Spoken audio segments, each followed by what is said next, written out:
Newton third law movie review. ఈ movie 2 hours and 15 minutesతో ET విన్లో స్ట్రీమ్ అవుతుంది. సరే, ఇంక ఈ మూవీ ఎలా ఉందిరా అంటే, మూవీ ఓపెన్ చేయడమే ఎవరో చనిపోయారు, అసలు వాళ్ళని ఎవరు చంపేశారు ఏంటి అనేసి ఓపెన్ చేస్తారు. మూవీలో కాన్సెప్ట్ గైస్ రెగ్యులర్ కాన్సెప్టే, మనం అయితే చాలా మూవీస్లో చూసే ఉంటాం. సరే, ఇంకా ఈ మూవీ ఫ్యామిలీ వాచబులా అంటే ఎస్ గైస్ వాచబులే, అడల్ట్ సీన్స్ అయితే ఏమండవు. సరే, ఇంకా ఈ మూవీలో స్టోరీ రెగ్యులర్ స్టోరీ అయినా సరే, మూవీలో రైటింగ్ మామ కొంచెం డిఫరెంట్ గా అనిపించింది నాకు. మెయిన్లీ సెకండ్ హాఫ్ లో స్టోరీ కావచ్చు, నరేషన్ కావచ్చు, స్క్రీన్ ప్లే కావచ్చు, చాలా డిఫరెంట్ గా ఉంటాయి. సెకండ్ హాఫ్ లో నాకు బాగా నచ్చింది ఏంట్రా అంటే, సెకండ్ హాఫ్ లో ఇన్వెస్టిగేషన్ ఉండదు.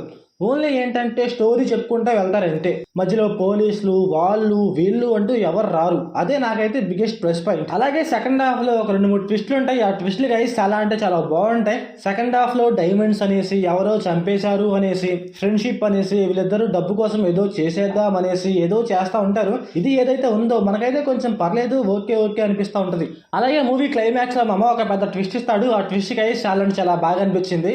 సెకండ్ హాఫ్ లో స్టోరీ టెల్లింగ్ కావచ్చు, నరేషన్ కావచ్చు, స్క్రీన్ ప్లే కావచ్చు, ఇవన్నీ గైస్ బాగుంటాయి. నాకైతే వర్కౌట్ అయ్యాయి చాలా వరకు. కొన్ని సీన్స్ అయితే మనకైతే లిటిల్ బిట్ ఫ్లాగ్ అనిపిస్తాయి. వాటిని తీసేస్తే ఇంకా ఓకే పర్లేదులే అనుకుంటాం. బట్ ఇదంతా పక్కన పెడితే మూవీలో ఫస్ట్ హాఫ్ మామ నాకైతే పెద్ద చిరాకు వచ్చింది. అక్కడ స్టోరీ ఏందో, అక్కడ లాజిక్ లేదు, ఏం లేకుండా ఏదో ఇన్వెస్టిగేషన్ అనేసి ఏదో తీసుకువెళ్తా ఉంటారు మూవీ స్టోరీని. అసలు ఇన్వెస్టిగేషన్ అంటారు మామ, అసలు అది ఇన్వెస్టిగేషనా లేక ఏం చేస్తున్నారా అనిపించింది నాకు. ఇన్వెస్టిగేషన్ అంటే మనకైతే కొంచెం లాజిక్ గా వెళ్తున్నట్టు అనిపించాలి. అలా కాకుండా ఇప్పుడు మన హీరో ఏదో దొరకాలి అనుకుంటే అది అకస్మాత్తుగా దొరికిపోద్ది. ఎలా దొరికిద్దో కానీ దొరికిద్ది అనమాట. అదైతే నాకు అర్థం కాదు. ఫస్ట్ హాఫ్ మొత్తం ఇన్వెస్టిగేషన్ అంటారు, అక్కడ లాజిక్ ఉండదు, ఎంగేజింగ్ గా ఉండదు, మనకైతే ఒక ఇంటెన్సిటీ ఉండదు. ఏదో స్టోరీ వెళ్తుందంటే వెళ్తుంది అంతే.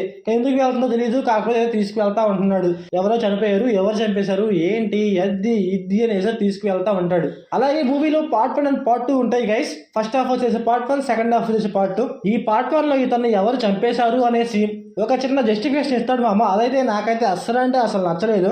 అంటే ఏదో పానకం పుడకలాగా ఏదో పెట్టాడు, ఇక్కడ ఏదో పెట్టాలరా, నా మీద ఏదో రాకూడదు అన్నట్టుగా ఏదో పెట్టారు అంతే. నాకైతే అసలు నచ్చలేదు అది. అక్కడ ఇంకా కొంచెం డిఫరెంట్ గా రాసుకుంటే కొంచెం బాగుండేది. ఫస్ట్ హాఫ్ లో ఇన్వెస్టిగేషన్ గైస్ నాకైతే అసలు వర్కౌట్ అవ్వలేదు. అందుకనే చెప్పాను సెకండ్ హాఫ్ లో ఇన్వెస్టిగేషన్ లేదు కాబట్టి సెకండ్ హాఫ్ అయితే కొంచెం బాగుంది అనేసి. అదే నాకు ప్లస్ పాయింట్ కూడా. మనకి టార్చర్ పెడతా ఉంటాడు ఫస్ట్ హాఫ్ లో ఇన్వెస్టిగేషన్ అనేసి, అందువల్ల సెకండ్ హాఫ్ కొంచెం బెటర్ గా ఉంది అని చెప్పా.